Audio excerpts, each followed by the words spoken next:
কখন নির্বাচন হবে সেটা সম্পূর্ণ রাজনৈতিক সিদ্ধান্ত, আমাদের সিদ্ধান্ত নয়। দেশবাসীকে ঠিক করতে হবে আপনারা কখন আমাদেরকে ছেড়ে দেবেন। আমরা ছাত্রদের আহ্বানে এসেছি, তারা আমাদের প্রাথমিক নিয়োগকর্তা।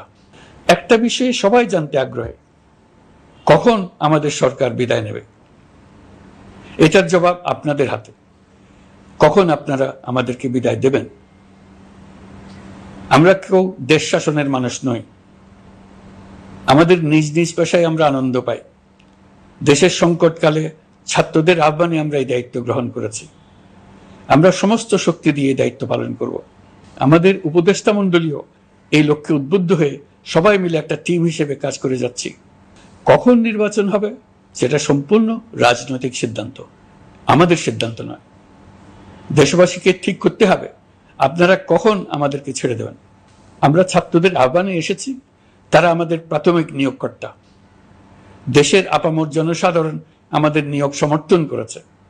আমরা ক্রমাগতভাবে সবাইকে বিষয়টি স্মরণ করিয়ে যাব, যাতে হঠাৎ করে এই প্রশ্ন উত্থাপিত না হয় আমরা কখন যাব। তারা যখনই বলবে আমরা চলে যাব।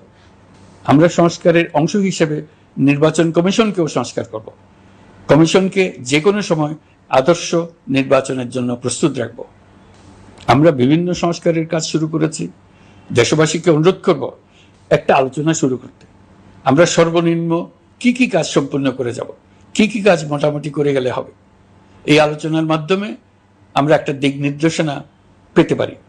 তবে চূড়ান্ত সিদ্ধান্ত রাজনৈতিক সিদ্ধান্ত, সেটা রাজনৈতিক আলোচনা থেকেই আসবে। এই দিক নির্দেশনা না পেলে আমরা দাতা সরকার এবং আন্তর্জাতিক অর্থনৈতিক প্রতিষ্ঠানসমূহের সঙ্গে আলোচনায় দৃঢ়তার সঙ্গে অগ্রসর হতে পারছি না। আমি নিশ্চয়তা দিচ্ছি, আমরা আমাদের পক্ষ থেকে মেয়াদ বৃদ্ধির কোনো প্রশ্ন তুলব না।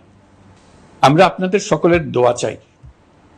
যেই কদিন আছি সেই সময়টুকু উপদেষ্টা মণ্ডলীর প্রত্যেকে নিজ নিজ সাধ্যমতো দেশের এই সংকটকালে সংকট উত্তরণে যেন নিজ নিজ মেধা সাধ্যমতো কাজে লাগাতে পারে।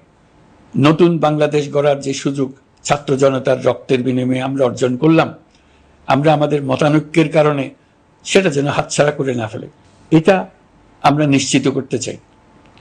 এই সুযোগ এবার হারিয়ে ফেললে আমরা জাতি হিসেবে পরাজিত হয়ে যাব। শহীদ, আহত এবং জীবিত ছাত্র জনতার কাছে আমরা প্রতিজ্ঞাবদ্ধ থাকতে চাই, আমরা এই অর্জনকে কিছুতেই হারিয়ে যেতে দেব না। যে সুযোগ তারা আমাদেরকে দিয়েছে তার মাধ্যমে আমাদের দেশকে পৃথিবীর একটি শ্রদ্ধেয়, সকল দিকে দৃষ্টান্ত স্থাপনকারী দেশে পরিণত করতে আমরা শপথ নিয়েছি।